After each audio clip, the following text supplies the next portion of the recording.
Happy Friday, peeps. We made it. It's Friday. That's awesome. We are on week 1, day 4. The first two sentences, we need to write them correctly, like we have all week.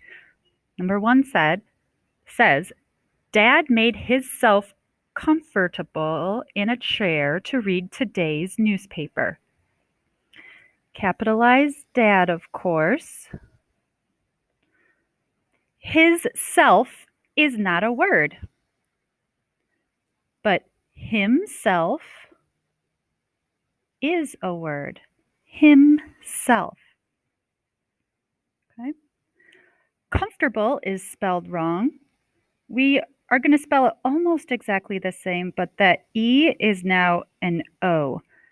Comfortable. Dad made himself comfortable in a chair to read today's newspaper. I'm going to put a caret in here in between the Y and the S. That means you're going to insert an apostrophe right in between the Y and the S when you retype it. And there's already a period at the end. So those 4 corrections are all that we have for that one. Make sure you do those. Number 2 says, my family wants to see a movie, but I myself would rather read a book. Everything is good at the beginning of this sentence. My family wants to see a movie. And the next thought, though, is I myself would rather read a book. So we have 2 complete thoughts, and we can't just join them together with one word. It has to be a comma and then one of those one words. My family wants to see a movie, comma, but I myself would rather read a book. Capitalize I, always. When you're talking about yourself, you always use a capital I. Well, this says me-self. Obviously, you know that E should be a Y. But I myself would rather read a book. And that's it, those 3 corrections. Number 3, we are supposed to add punctuation to the sentence. Are we going to recite the poem we learned, The Road Not Taken, at the next assembly? That's how it's supposed to sound. Right now it sounds like, are we going to recite the poem we learned, The Road Not Taken, at the next assembly?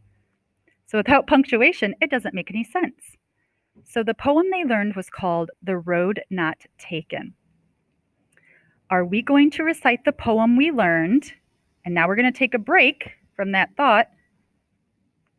Put a comma, because now we're going to say the title of that poem. So we're taking a little break to say the title of the poem. You are going to put quotation marks. Okay. Then after taken, we're putting a comma, and then quotation marks after that.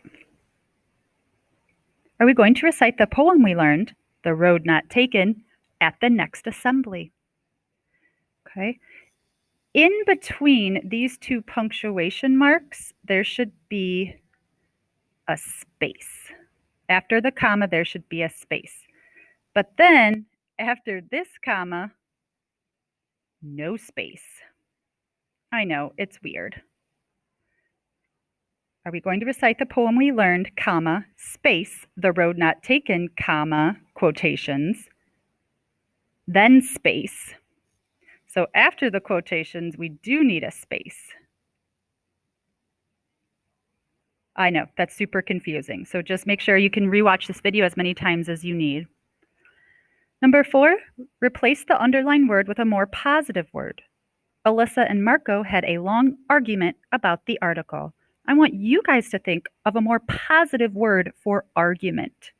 Can you think of another word that's more positive sounding than an argument? And that's it. Don't forget to turn in this assignment, and I will talk to you guys later. Bye.